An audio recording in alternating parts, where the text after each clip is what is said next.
When checking your climbing rope, look for worn parts in the sheath, particularly at least 20 feet on each end. Avoid using a rope that has a fuzzy or tears in the sheath. If you are planning on using the rope often, retire it each year.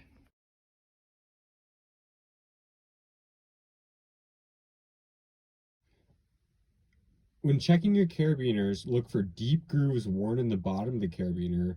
Note any cracks in the carabiner frame, particularly in the nose of the carabiner, which is the part where the non-hinge side of the gate meets the carabiner frame. Toss any carabiners that don't close completely, have sticky gates, have gates that are hard to open, have gates that don't have any resistance, or have gritty gates.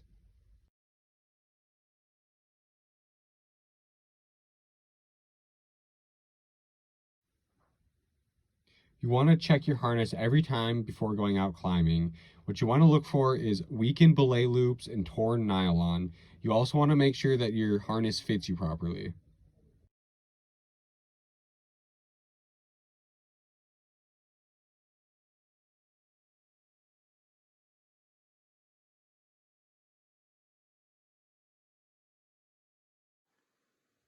When checking your helmet, look for any cracks or irregularities on the outside of the helmet, as well as the nylon straps and being sure that the clip is able to clip tightly.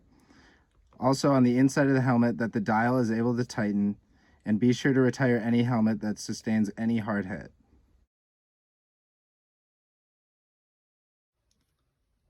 Before arriving at your site, know potential unsafe conditions, such as falling rocks or objects, weather, cold water, inadequate area security, equipment or clothing, animals or plants, physical or psychological profile.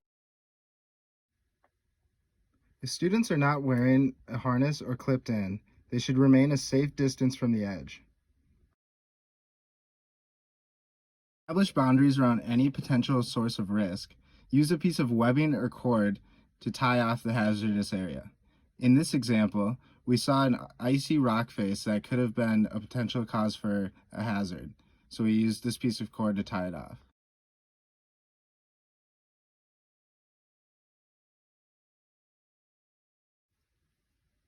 Be sure that your students are always dressed in the proper clothing, both for the conditions and the climb. Avoid baggy clothing and improper footwear.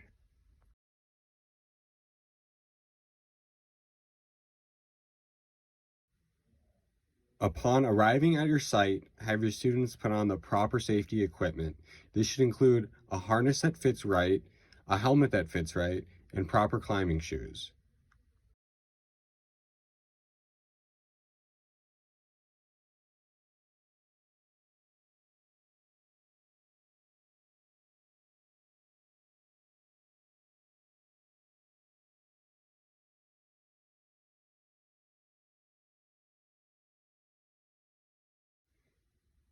After your students have put on their safety equipment, make sure they double check it. They should do this by making sure the harness straps are tight and the harness is the right size for the body build. They should also check that the helmet is snug but not too tight.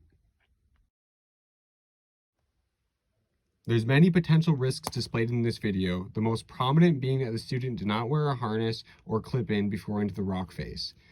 The best way to combat this would be having your students always wear a harness and always clipping in before they walk to the edge.